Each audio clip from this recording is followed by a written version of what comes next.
Hello and welcome to a Week 12 edition of the Establish the Run Waiver Wire Show. My name is Adam Levitan, joined each and every week by the season-long bro you know and love, John Daigle, to discuss the best pickups of the week. Daigle, how's it going today? We're getting to the nitty-gritty. The bye-ocalypse, the first of two, 6 teams on bye this week, then no teams on bye as all of us struggle to set our lineups around the racist grandparents and alcohol next week during Thanksgiving, and then 6 teams on bye yet again for week 14. So it's getting messy. It's that time of the year.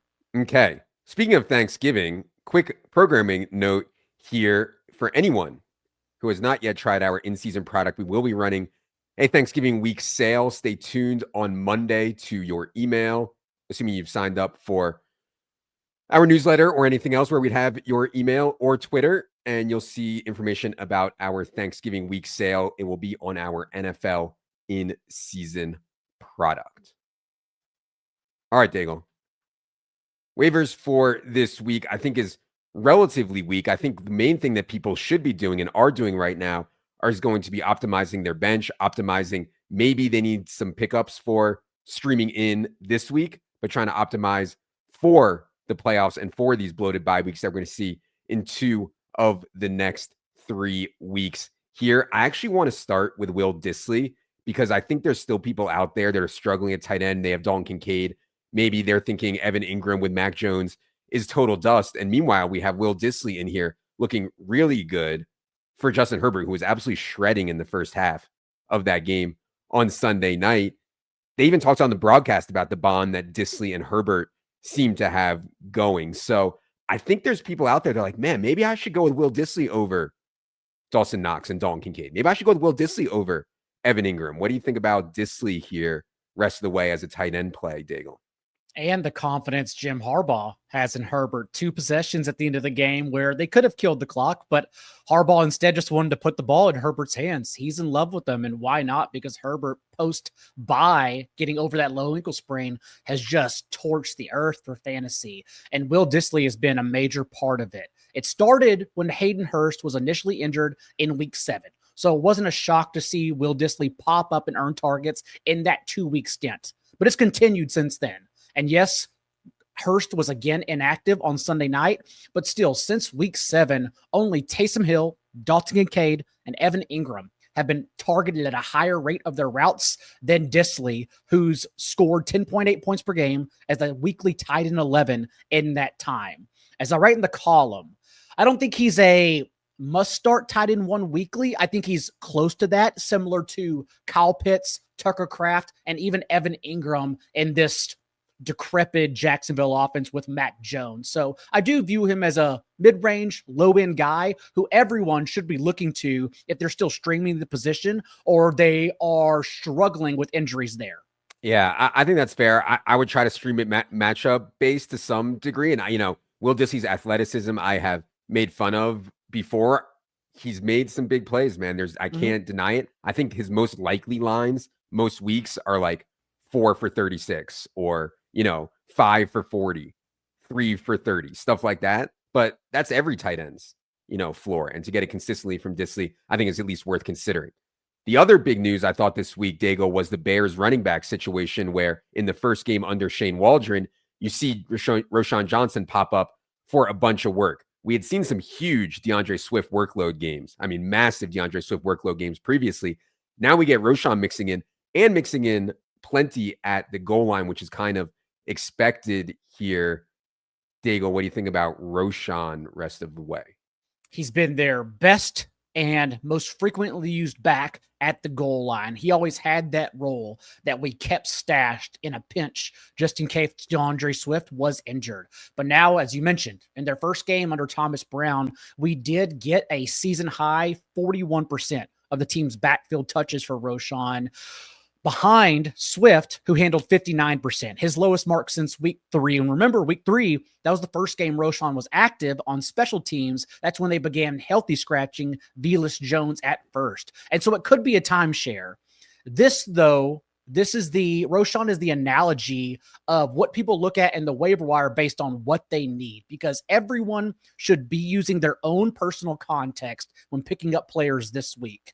For instance, we have Cam Akers, Trey Benson on there ahead of Roshan, but you can make the case that maybe Roshan is the better option if you need more touches this week. Also, in the fantasy playoffs, if you look at our rest of season schedule, just on opponents allowed over expectation, the Bears do have a very tough matchup. So even if Roshan gets into the games in that last month, what does it become? So it's a questionable spot, but I do think it was more of a situation that we should start selling high or selling at his cost for DeAndre Swift, and then start taking Roshan as a flex option for these 2 weeks with 6 teams on bye seriously.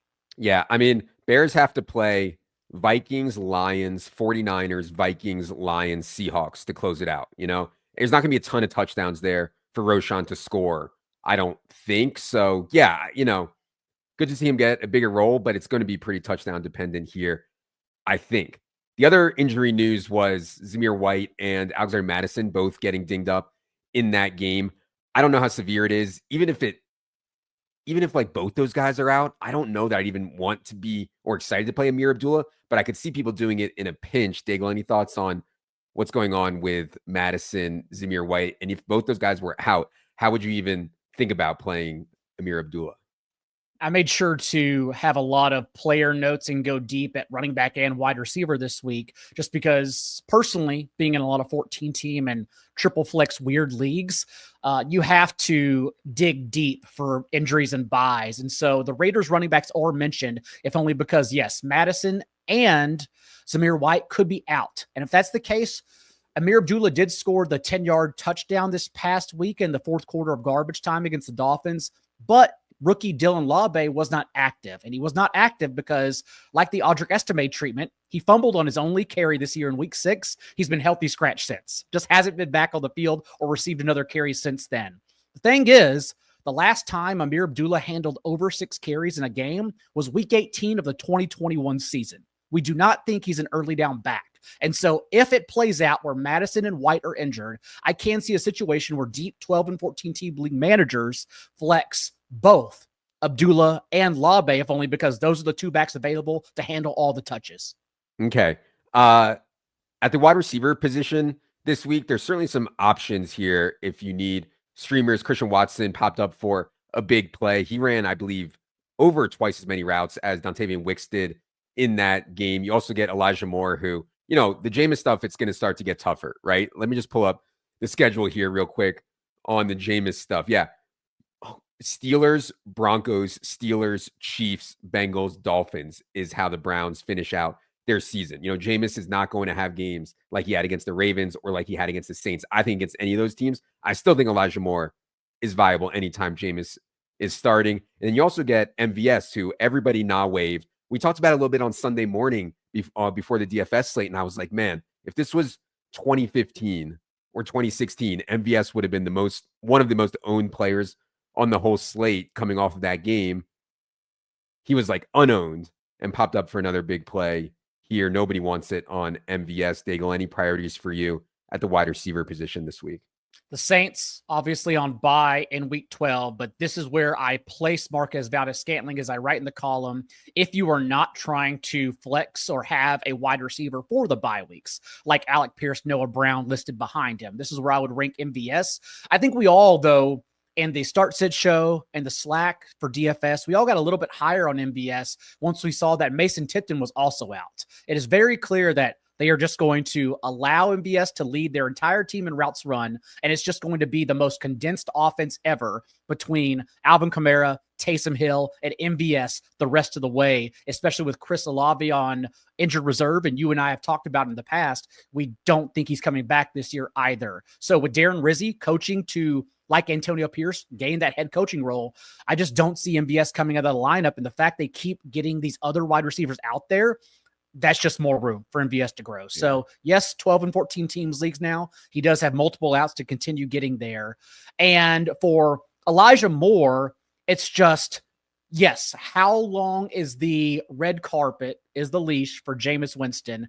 At some point, maybe they do want to look at Dorian Thompson-Robinson and Winston, like a lot of quarterbacks, Geno, Stafford, Bo Nix, are very pressure sensitive. And you can basically predict their outcomes based on if the opposing defense gets pressure or not. And so perhaps he gets benched. But until then, Elijah Moore has led their entire team, Cedric Tillman and Jerry Jeudy included, and being targeted on 25% of his routes from Winston. So just a player you can jam in as a high floor option weekly until or if Winston's benched. Yeah. I'm worried Winston's going to get benched too. Again, I mean, Steelers, Broncos, Steelers, Chiefs over the next month. Is Winston going to survive those 4 games before they're like, I want to take a look at DTR, you know? And the Saints nearly scored 3 defensive touchdowns in that game too. They got called back. It was the vintage Winston game. The other thing that I would say about getting a look at guys late as the Colts, well, the Colts are still in it, but if the Colts fall out of it, they got to see AD Mitchell more, man. I mean, they got to see him more. He looked good in week 11, and then he just got pinned back to the bench behind Alec Pierce here this past week. If they fall out of it, I think we'll see AD Mitchell more at the expense of Alec Pierce, but I could be wrong. They love putting him out there. I don't love playing Alec Pierce with Anthony Richardson because I think he takes so many zeros. Like, you're going to put Alec Pierce in, you're going to get zeros a decent amount of time, but you also could get some huge games in there. I like the way Daigle has it here. MVS actually ahead of Pierce. And then also Noah Brown as an option there at wide receiver as well. Any more thoughts on this list here before we move to the deep league options, Daigle? 2 quick ones at the top. I know we've played the Green Bay rotational role all year long, and it led to Wicks getting injured, then Christian Watson getting injured, yada, yada. But in his last 3 games around the bye, and remember, he'd returned from injury. He's made 5 starts since. In his last 3, though, Christian Watson has seen at least 19% of Green Bay's targets and run a route on at least 64% of their dropbacks in that time. Like, that's really good usage for how Christian Watson is used in that offense and 2 wide receiver sets. So if that's going to be consistent, and there is no guarantee it's consistent, we've seen the rug pulled out among their wide receivers, and Watson and Wicks have then begun rotating. But if it is consistent, Watson is closer to like a wide receiver 2 weekly than he is a guy who should be available on waiver wires at all, as he showed this past week. And then finally, Noah Brown. I want to finally lend a little more confidence to him beginning this week. We've seen now in the last month, the Jaden Daniels rib injury. It was the perfect storm as well. An Eagles defense that now, in their last 6 games since returning from their bye, have only allowed a total of 2 passing touchdowns. They've been amazing since Cooper DeJean became available for them.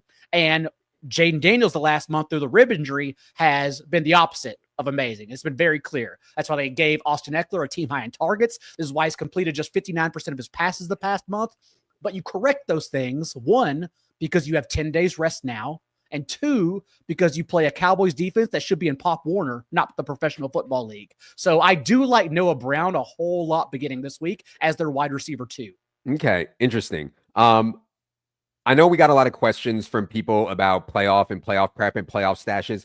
Tomorrow's rest of season show, we're not going to do the normal format.